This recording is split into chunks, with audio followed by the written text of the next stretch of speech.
এরপর চলে গিয়েছিলাম ইয়াং ব্লাড ক্লাবের প্রতিমা দেখতে। দেখতেই পাচ্ছ ওনারা একটা আদিবাসী পল্লী সমাজকে তুলে ধরেছে, একটি আদিবাসী গ্রাম। এখানে খুব সুন্দরভাবে মাছ বানিয়েছে। দোলগোবিন্দপুর বারোয়ারির পরেই কিন্তু এই ক্লাবটার প্রতিমা দেখতে পাওয়া যাবে।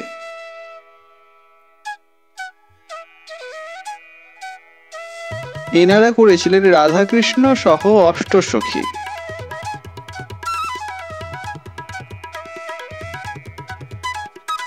এরপর আবার ফিরে যেতে হবে বিষ্ণুপ্রিয়া হল স্টেশনে। চলতি পথে দেখতে পেয়েছিলাম পথের ধারে এই প্রতিমাটি। আগেই বলেছিলাম এখানে বেশ লাইটিং হয়, কিন্তু দিনের বেলা থাকায় বন্ধ ছিল। বিষ্ণুপ্রিয়া হলটের সামনে লেভেল ক্রসিং ক্রস করে সামনে চলতে থাকলে তোমরা দেখতে পাবে রণচণ্ডী মাতাকে। ওই রাস্তা ধরে আরো সামনে এগিয়ে গেলে তোমরা দেখতে পাবে বুড়ো কালী মাকে। আসলে বিসর্জনের জন্য প্রতিমা বের করে আনা হয়েছিল, প্রায় 3 তলা বাড়ির সমান প্রতিমা।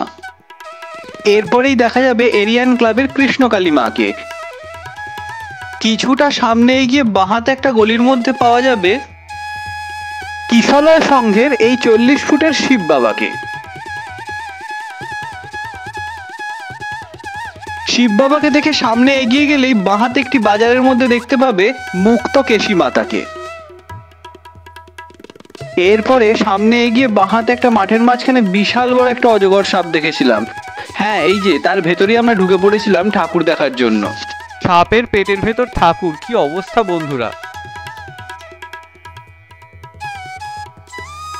তোমরাও যদি চাও বন্ধুরা, পরের বছর কিন্তু রাসের সময় বেরিয়ে পড়তে পারো নবদ্বীপের এই রাস দেখার জন্য। এরপর দেখে নিয়েছিলাম বুড়ো শিবতলার বিন্ধ্যবাসিনী মাকে। তোমরা কিন্তু চাইলে পরের বছর রাস পূর্ণিমা অথবা তার আগের দিনে গিয়ে দেখে আসতে পারো। এরপরেই ছিলেন মা কাত্যায়নী। দশভুজা দুর্গা, শুধু কোলে ছিল পুচকু কার্তিক। তোমরা বুঝতেই পারছো বন্ধুরা, রাস্তা কিন্তু একদম সহজ, খুব সোজা রাস্তায় অনেক ঠাকুর দেখতে পারো। এরপর দেখেছিলাম গোল্ডেন ক্লাবের গঙ্গা যমুনা সরস্বতী। তাহলে বন্ধুরা খুব তাড়াতাড়ি ফিরতে চলেছি এই ভিডিওর সেকেন্ড পার্ট নিয়ে।